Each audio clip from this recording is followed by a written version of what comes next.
4 years ago, Ubisoft embarked on a new adventure with the announcement of the first Discovery Tour. And now the team has taken the biggest leap in this great experiment yet. The unique aspect of Discovery Tour Viking Age is that it's a role-playing game that has no conflict. It's really meant for you to immerse yourself, to have fun, and at the same time to learn about the era from the perspective of the Vikings, but also from the perspective of the Anglo-Saxons.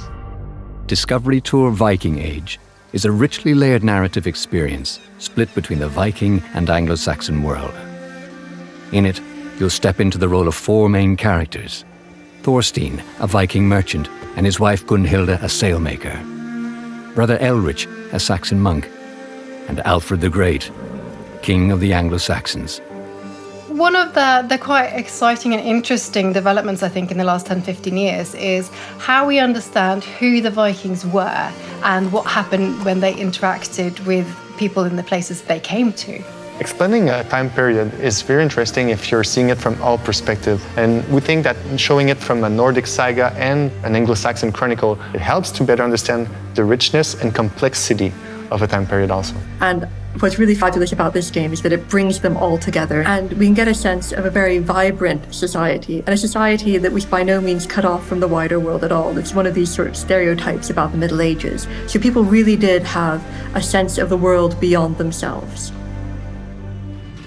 For the first time in the franchise, the experience is driven by an engaging narrative throughline, structured around 8 quests, full of familiar faces, meaningful choices, surprises, and opportunities to learn about both Viking and Anglo-Saxon life. The initial Discovery Tour had a lot of experiences where the player got to sort of see history and be within that history. Now, they're doing this learning by doing. And there, not only are you in the world, but you actually have agency. We're not just learning about an ancient Viking ship. We're building the ship ourselves. When I teach about a notion, some concept, they have like a visual. So it captivates my students, and afterwards oh, I remember, I've seen it in the game. This narrative will even take players to the realms of Jotunheim and Asgard to learn fascinating details about Norse mythology.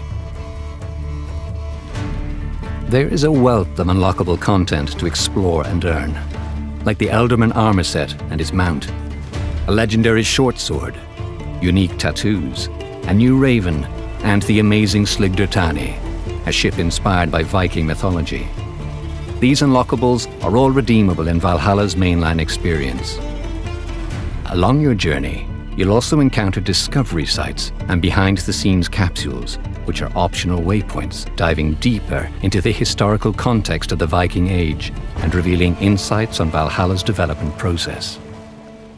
Throughout its creation, Ubisoft worked closer than ever with leading specialists in Norse and Anglo-Saxon history. These were not just advisors, but key developers, imbuing the Discovery Tour with unprecedented detail and immersive nuance as they pulled back the veil on this contentious historical period. I think the Discovery Tour helps make history more available to everybody. Like this type of game, I think, will give people more of that sense of what it was actually like to be a real human being back 1,000 years ago. I think that really humanizes the past. I think that brings people closer to history in quite a unique way. By putting people and their stories at its center, Ubisoft has amplified its impact and immersion, offering players a new way to discover and learn about history.